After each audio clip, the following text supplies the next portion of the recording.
Okay, இப்போ mesh current analysis அப்படிங்கிற மெத்தடை பயன்படுத்தி ஒரு நெட்வொர்க்கில் ஒரு குறிப்பிட்ட ரெசிஸ்டன்ஸ் வழியாக போகக்கூடிய கரண்ட்டை நம்ம கண்டுபிடிக்க போகிறோம். இந்த கொஸ்டினில் இதேமாரி ஒரு நெட்வொர்க் படம் கொடுத்துருக்காங்க.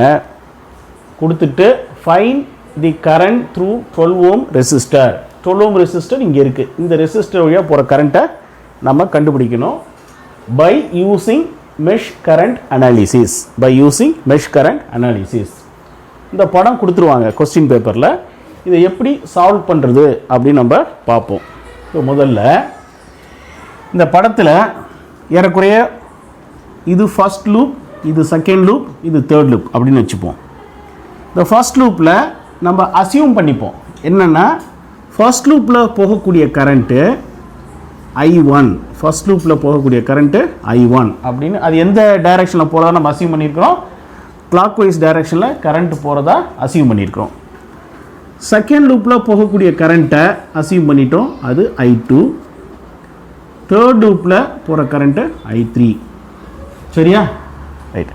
இப்போ இந்த 3 லூப்பில் கரண்ட் போகிறது I1, I2, I3 அப்படின்னு நம்ம அசியூம் பண்ணியிருக்கிறோம்.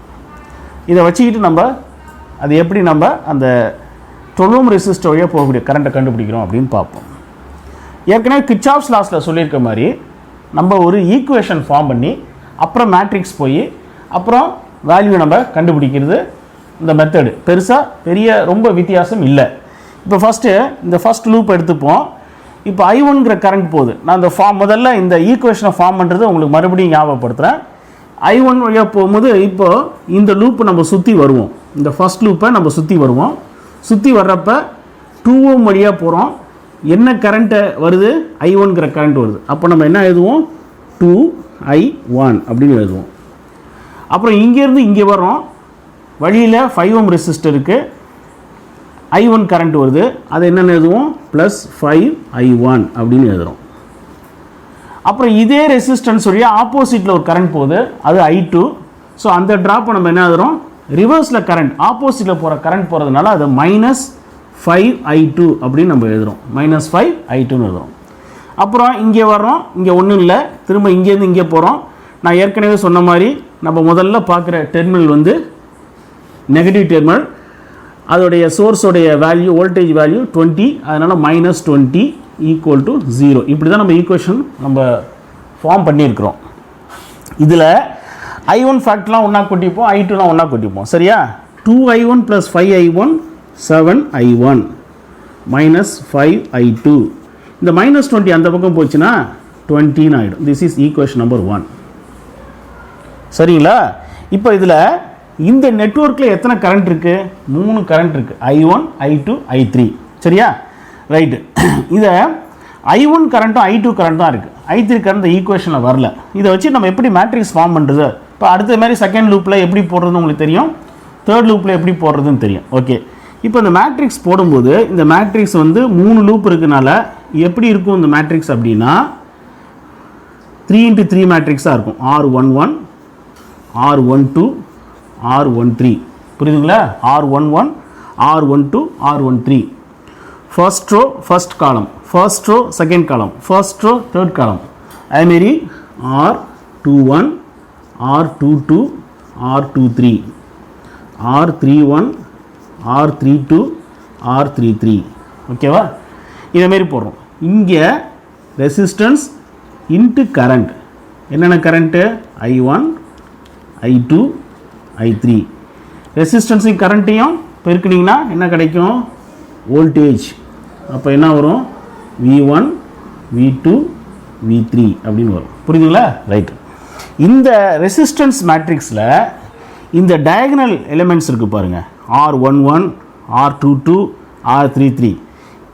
இந்த எலிமெண்ட்ஸை தவிர மீதி எலிமெண்ட்ஸுக்கு நெகட்டிவ் சைன் கொடுங்க. மீதி எலிமெண்ட்ஸ் என்ன பண்ணுங்கள்? Negative sign. அப்போனா R12க்கு நெகட்டிவ் சைன், R13க்கு நெகட்டிவ் சைன், R21க்கு, R23க்கு, R31, R32 நெகட்டிவ் சைன் கொடுங்க. ஓகேவா? அப்போது 11, 22, 33 இது 3 பாசிட்டிவாக வரும். மீதி எல்லா எலிமெண்ட்ஸ் என்ன வரும்? நெகட்டிவாக வரும். இதை மட்டும் ஞாபகம் வச்சுக்கிங்க. ரைட்டு. இப்போ இந்த ஈக்குவேஷனில் பார்த்தீங்கன்னா இந்த ஃபஸ்ட் ஈக்குவேஷனை எப்படி இந்த மேட்ரிக்ஸில் நம்ம கொண்டு வருது அப்படின்னு பார்ப்போம். இப்போ ஃபஸ்ட் ஈக்குவேஷனில் பார்த்தீங்கன்னா இது அப்படியே கொண்டு வாங்க. I1 7I1 இருக்கு இல்லையா, அப்போ 7 ஃபஸ்ட் எலமெண்ட், அப்போ R11 வந்து பார்த்தீங்கன்னா உங்களுக்கு 7. R12 என்ன வருது -5, R12 -5.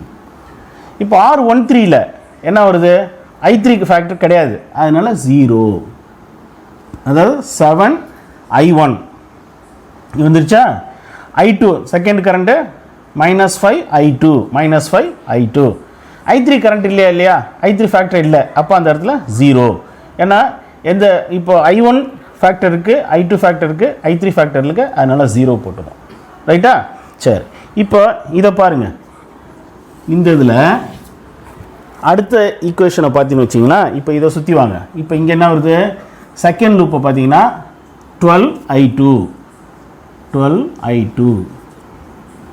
Plus 5I2 plus 5I2. சரிங்களா. இந்த 12 ஓம் ரெசிஸ்டன்ஸ் வழியாக ஒரு கரண்ட்டு தான் போகுது. எந்த கரண்ட்டு, I2 மட்டும்தான் போகுது, அதனால் 12I2. இந்த 5I2 இருக்கு இல்லையா, 5 இருக்கு இல்லையா, 5 ஓம், இந்த 5 ஓம் வழியாக செகண்ட் லூப்புக்கும் தேர்ட் லூப்புக்கும் காமனாக இருக்குது, அதனால் இதில் I2ம் போகுது, I3ம் போகுது, அப்போ I2க்கு ப்ளஸ் 5I2. இந்த இதில் ரிவர்ஸில் I3 போகிறதுனால -5I3. இங்கே வாங்க, இங்கே பார்த்தீங்கன்னா I2 வருது இல்லையா, 5I2 ப்ளஸ் 5I2. ரைட்டு. இந்த ரெசிஸ்டன்ஸில் ரிவர்ஸில் எந்த கரண்ட் வருது, எதிரில் எந்த கரண்ட் வருது அப்படின்னா I1 வருது, அப்போ -5I1 ஈக்குவல் டு 0. ஏன் ஈக்குவல் டு 0னா, வேறு இதில் இந்த செகண்ட் லூப்பில் உங்களுக்கு பேட்ரி கிடையாது, செகண்ட் லூப்பில் பேட்ரி கிடையாது. ரைட்டா. சரி, இப்போ I1 எடுத்துங்க, -5I1. I2 என்னென்ன இருக்குது, 12I2 plus 5I2 plus 5I2, 12 plus 5 17, 17 plus 5 22, so 22I2. அப்புறம் என்ன இருக்குது, -5I3 ஈக்குவல் டு 0. ரைட்டா. இது அப்படியே கொண்டு, இது செகண்ட் ஈக்குவேஷன், இது அப்படியே கொண்டு வந்து இங்கே மேட்ரிக்ஸில் போடுங்க. I1 ஃபேக்டர் என்ன இருக்குது, -5 இருக்கா, -5. I2ல் என்ன இருக்குது, 22. I3ல் என்ன இருக்குது, -5. ரைட்டா, புரியுதா. அடுத்தது தேர்ட் லூப் பார்ப்போம். இங்கே சுற்றி வாங்க, மூணாவது லூப்பில். இந்த லூப்பில் இந்த 1 ஓம் வழியாக I3 போகுது. ரைட்டா. அப்போ I3 1I3, அதான் வேறு ஒன்றும் இல்லை, I3 சுற்றி வரவும் இங்கே என்ன இருக்குது, ஃபஸ்ட்டு என்ன டெர்மினல் பார்க்குறீங்க, பாசிட்டிவ் டெர்மினல் பார்க்குறீங்க, அதனால் +40. இங்கே திருப்பி வாங்க, இந்த 5 ஓம் வந்து காமனாக இருக்குது, எதுக்கு, செகண்ட் லூப்புக்கும் தேர்ட் லூப்புக்கும் காமனாக இருக்குது, அதனால் இதில் I2 வரும், I3 வரும். முதல்ல I3 எழுதிடுவோம். I3னா இந்த லூப்பை பொறுத்த வரைக்கும் +5I3. ரிவர்ஸில் எந்த கரண்ட் வருது, I2 வருது, ஸோ -5I2 ஈக்குவல் டு 0. சரி, இதில் I1 கிடையாது, என்ன இருக்குது, I2 I3 இருக்குது. I2 ஃபஸ்ட்டு எழுதுவோம், -5I2. I3 எத்தனை இருக்குது, 2 இருக்குது, 5 1 இருக்குது, 1 இருக்குது, ப்ளஸ் 6I3. சரியா. ப்ளஸ் 40 இருக்குது, 40 அந்த பக்கம் போனால் என்ன ஆகிடும், -40. இது மூணாவது ஈக்குவேஷன். இது அப்படியே இங்கே கொண்டு வாங்க. I1 இந்த இடத்துல இருக்கா, இல்லை, அப்போ I1 இருக்க இடத்துல 0. I2 இருக்கா, எஸ், -5. I3 இருக்கா, எஸ், 6. அவ்வளோதான். ரைட்டா. இப்போ இங்கே என்ன வரும்,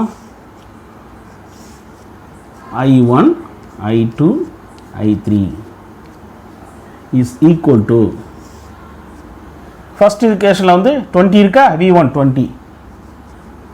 செகண்ட் லூப்பில் பேட்டரி இல்லை இல்லையா, அதனால் 0. தேர்ட் லூப்பில் பேட்டரி இருக்கு இல்லையா, எவ்வளோ, -40.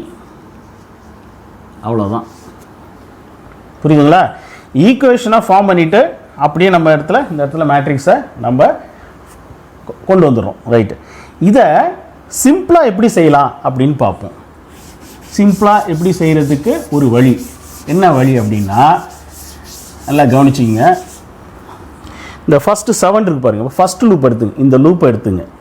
இந்த லூப்பை எடுத்துக்கிட்டிங்கன்னா இந்த லூப்புக்குள்ளே எத்தனை ரெசிஸ்டன்ஸ் இருக்குது, மற்றதை விட்டுருங்க. இந்த ஃபஸ்ட்டு லூப்புக்குள்ளே எத்தனை ரெசிஸ்டன்ஸ் இருக்குது, ஒரு 2 ஓம் ஒரு 5 ஓம் இருக்குது. இது R11, அதாவது ஃபஸ்ட்டு லூப்புக்குள்ளேயே இருக்கிற ரெசிஸ்டன்ஸ் R11. அப்போ 2 ஓம் ப்ளஸ் 5 ஓம் என்ன வருது 7. அடுத்து R12ல் R12 அர்த்தம் 1வது லூப்புக்கும் 2வது லூப்புக்கும் காமனாக உள்ளது. 1வது லூப்புக்கும் 2வது லூப்புக்கும் காமனாக உள்ளது. எது காமனாக இருக்குது? ஃபஸ்ட் லூப்புக்கும் செகண்ட் லூப்புக்கும் நடுவில் உள்ள இந்த 5 ஓம் தான். இதோட வேல்யூ என்ன 5. இதை எப்படி போடணும்? -5ன்னு போடணும். தான் இதை கொடுத்துருக்கேன் -5. அடுத்து R13னா 1வது லூப்புக்கும் 3வது லூப்புக்கும் உள்ள காமன். 1வது லூப்பு இங்கே இருக்குது, 3வது லூப் இங்கே இருக்குது. ரெண்டுத்துக்கு காமனாக இருக்குது. இது இந்த பக்கம் இருக்குது, அந்த பக்கம் இருக்குது. ரெண்டுத்துக்கு காமனாக எந்த ரெசிஸ்டன்ஸுமே கிடையாது. அதனால் இந்த இடத்துல 0. புரியுதுங்களா? ரைட்டு. செகண்ட் லூப்பு இப்போ வாங்க. R21 இது செகண்ட் லூப். 21 அதாவது 2க்கும் 1க்கு காமன். 2க்கும் 1க்கு காமன் எது? 5 தான். அது எதில் போடணும்? மைனஸில் போடணும். -5. 22 அடுத்து என்னது? 22னா செகண்ட் லூப்புக்குள்ளேயே உள்ளதெல்லாம் கூட்டுங்க. 12 5 5 12 + 5 17 + 5 22.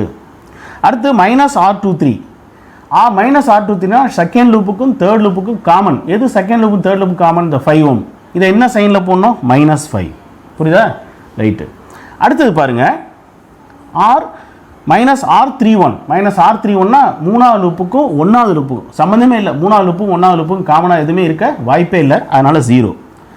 -R32 தேர்ட் லூப்புக்கும் செகண்ட் லூப்புக்கும் உள்ள காமன். எது காமன்? இந்த 5. இந்த 5 என்ன பண்ணணும்? -5ன்னு போடுறோம்.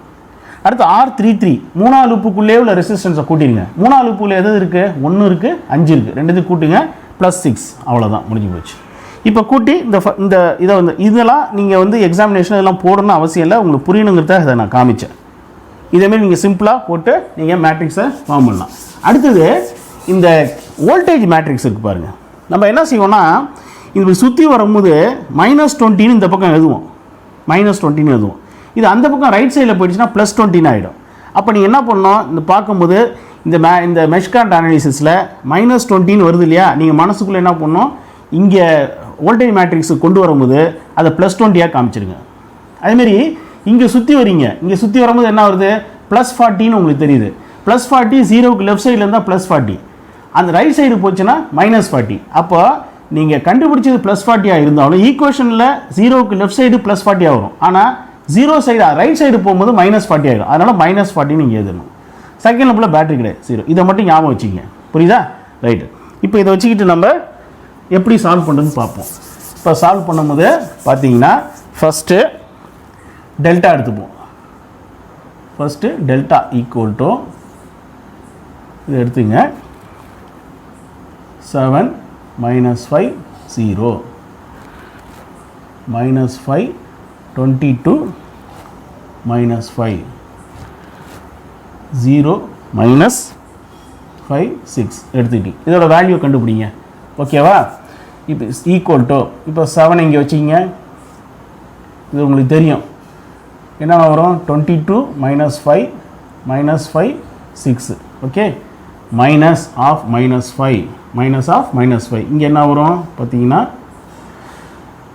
-5 -5 0 6. ஓகேவா? ரைட். இது காமனாக எடுத்துக்கிட்டிங்கன்னா தெரியும். -5 -5 0 6. அடுத்தது +0. 0வில் நம்ம போட வேண்டிய அவசியம் இல்லை. ஏன்னா 0வில் எதை பெருக்கினாலும் 0 தான், அதை போடணும் அவசியம் இல்லை. ஓகே, இஸ் ஈக்குவல் டு 7 இப்போ என்ன வரும்? 22 × 6 பார்த்துருவோமா? 22 × 6 22 × 6 எவ்வளோ வரும்? 132. இப்போ -5 × -5 +25. இப்போ இங்கே மைனஸ் வரும். இப்போ -25. ஓகேவா? -5 × -5 +25. ஃபார்முலாவில் மைனஸ் வரும். -25 -5 +5. ஓகேவா? இப்போ -5 × 6 -30. ரைட்டுங்களா? இது 0ன்றது 0, அது விட்டுடலாம். ரைட்டு. இப்போ 132ல் 25 போச்சு அப்படின்னா 130ல் 25 போச்சுன்னா எவ்வளோ வரும்? 132 - 25 = எவ்வளோ வரும்? 107. அப்போ × 7 எவ்வளோ வரும்? 749 வரும். 749. இது -30 × 5 -150 -150. 749 - 150 எவ்வளோ வருது? 599. இது டெல்டா வேல்யூ. Delta value = 599. சரி, கொஸ்டினில் என்ன கேட்குறாங்க? Find the current through 12 ohm resistor. இந்த 12 ஓம் ரெசிஸ்டர் இங்கே இருக்கு இல்லையா? இந்த 12 ஓம் ரெசிஸ்டர் வழியாக I2ங்கிற கரண்ட் மட்டும்தான் போகும். நல்லா பாருங்கள், இந்த 2 ஓம் வழியாக போகிறது I1, இந்த 12 ஓம் வழியாக போகிறது I2, இந்த 1 ஓம் வழியாக போகிறது I3. மற்றபடி இந்த காமனாக உள்ள ரெசிஸ்டன்ஸ் இருக்கு பாருங்கள், அது வழியாக 2 கரண்ட் போகும். அதனால் இதில் I1 போகும், I2 போகும், இதில் I2 போகும், I3 போகும். அதனால் நமக்கு இப்போ 12 ஓம் மட்டும்தான் கொஸ்டினில் கேட்டுறாங்க. அப்போ 12 ஓமில் ஒரே ஒரு கரண்ட் தான் போகுது, அது நல்லா தெரியும் உங்களுக்கு, I2 மட்டும் தான் போகும். அப்போ டெல்டா 2 மட்டும் நீங்கள் கண்டுபிடிச்சா போதும். ஸோ அடுத்து நீங்கள் டெல்டா 2 பண்ணும்போது என்ன பண்ணுறீங்கன்னா செகண்ட் காலத்தை எடுத்துடுறீங்க.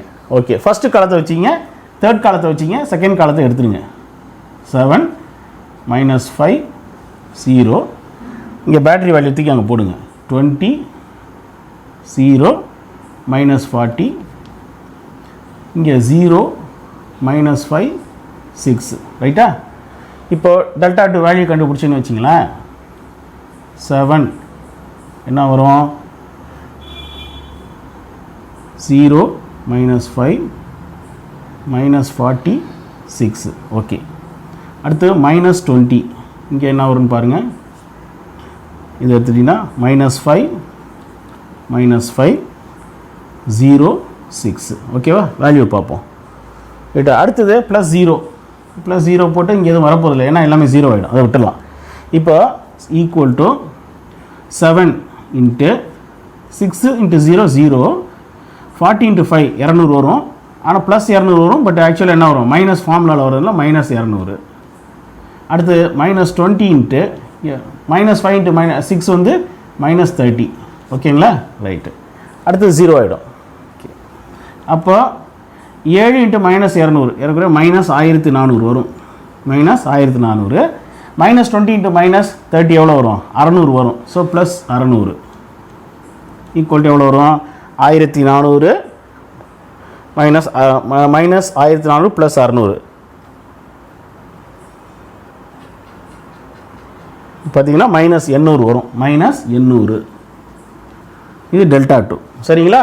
இப்போ I2 value, I2 is equal to delta 2 divided by delta equal to delta 2 எவ்வளவு? -800. டெல்டா எவ்வளவு? 599. இப்போ 800 599 டிவைட் பண்ணுங்கள். இப்போ 800 divided by 599 equal to -1.33 ampere. -1.33 ampere. நல்லா கவனிங்க, முக்கியமான ஒரு விஷயம் என்னன்னா, இந்த வேல்யூ மைனஸில் வருது. இந்த வேல்யூ மைனஸில் வந்தால் நான் என்ன சொல்கிறேன், மைனஸில் வந்தால் நீங்கள் இந்த I2 கரண்ட்டோடைய டைரக்ஷனை ரிவர்ஸில் போட்டுங்கன்னு அர்த்தம். I2 கரண்ட்டோடைய டைரக்ஷனை ரிவர்ஸில் போட்டுங்க. ப்ளஸில் வந்தால் நீங்கள் அசியூம் பண்ண டைரக்ஷன் கரெக்டுன்னு அர்த்தம். இதான் ஏற்கனவே நான் சொல்லியிருக்கேன். ஆன்சர் மைனஸில் வந்தால் நீங்கள் அசியூம் பண்ணியிருக்க கரண்ட் டைரக்ஷனை அப்படியே மாற்றி போட்டுங்க. ப்ளஸில் வந்தால் நீங்கள் ஏற்கனவே அசியூம் பண்ணது கரெக்டுன்னு அர்த்தம். இப்போ இந்த படத்தில் பார்த்தீங்கன்னா நம்ம என்ன பண்ணியிருக்கோம், கிளாக் வைஸில் I2 சுற்றி வரதா சொல்லியிருக்கோம். ஆனால் ஆன்சர் மைனஸில் வருது. அப்போனா என்ன அர்த்தம்னா, இந்த கரண்ட் எந்த பக்கம் சுற்றி வருது? ஆன்டி கிளாக் வைஸில், அதாவது இப்படி சுற்றி வருதுன்னு அர்த்தம். I2 இப்படி சுற்றி வருது. ஓகேவா? அப்போ 12 ஓம் ரெசிஸ்டர் வழியாக போகிற கரண்ட்டு மாறாது, 1.33 ஆம்பியர் தான். ஆனால் இந்த பக்கத்துலேருந்து இந்த பக்கம் போகுது, ரைட் சைட்லேருந்து லெஃப்ட் சைடுக்கு போகுது கரண்ட்டு. அப்போ கரண்ட் I2 நம்ம என்ன எழுதலாம் அப்படின்னா, I2 இஸ் ஈக்குவல் டு 12 ஓம் வழியாக போகிற current through 12 ohm resistor equal to 1.33 ampere. Direction வேணால் நம்ம இப்படி போட்டுக்கலாம், இப்படி தான் போகுது கரண்ட், ரைட் சைடில் லெஃப்ட் சைடு போகுது. ஸோ 1.33 ஆம்பியர், இதுதான் ஆன்சர். ஸோ மைனஸ் வந்தாலும் மைனஸ்னு வேல்யூன்னு எடுத்துக்காதீங்க. Minus indicates direction should be changed அப்படின்னு அர்த்தம். ஓகேவா? அதனால தான் என்ன பண்ணிட்டேன், ஃபஸ்ட்டு டைரக்ஷன் வந்து இப்படி நான் கொடுத்துருந்தேன், அசியூம் பண்ணியிருந்தேன், அதாவது லெஃப்ட் டு ரைட்டு. ஆனால் வேல்யூ மைனஸில் வரதுனால இப்போ கரண்ட் டைரக்ஷன் எப்படி இருக்குன்னு அர்த்தம், ரைட் டு லெஃப்ட் இருக்கும். அவ்வளோதான் காமிச்சிருக்கேன். புரியுதா? தேங்க்யூ.